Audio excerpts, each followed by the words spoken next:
'Twas the night before Christmas, when all through the house not a creature was stirring.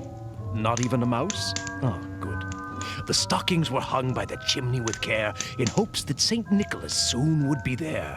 The children were nestled all snug in their beds, while visions of sugar plums danced in their heads. And Mama in her kerchief, and I in my cap, had just settled our brains for a long winter's nap.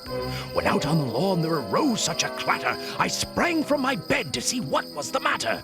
Away to the window I flew in a flash, tore open the shutter, and threw up the sash. The moon on the breast of the new-fallen snow gave the luster of midday to objects below.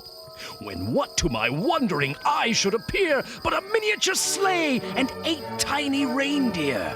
With a little old driver so lively and quick, I knew in a moment it must be Saint Nick. More rapid than eagles his coursers they came, and he whistled and shouted and called them by name. Now Dasher, now Dancer, now Prancer and Vixen, on Comet, on Cupid, on Donder and Blitzen. To the top of the porch, to the top of the wall, now dash away, dash away, dash away all.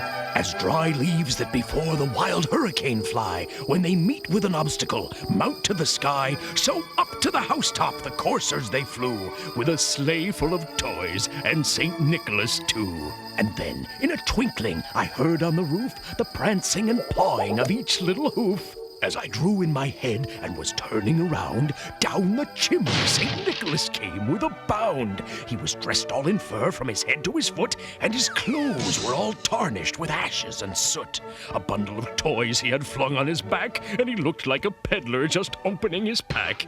His eyes, how they twinkled, his dimples, how merry. His cheeks were like roses, his nose like a cherry.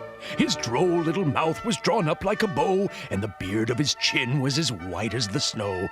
The stump of a pipe he held tight in his teeth, and the smoke, it encircled his head like a wreath. He had a broad face and a little round belly that shook when he laughed like a bowl full of jelly. He was chubby and plump, a right jolly old elf, and I laughed when I saw him, in spite of myself. Yes, nice. Very nice. A wink of his eye and a twist of his head soon gave me to know I had nothing to dread.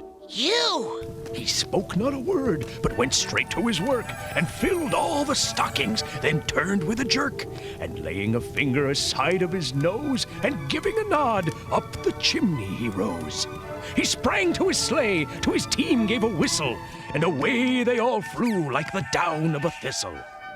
But I heard him exclaim ere he drove out of sight, "Happy Christmas to all, and to all a good night!"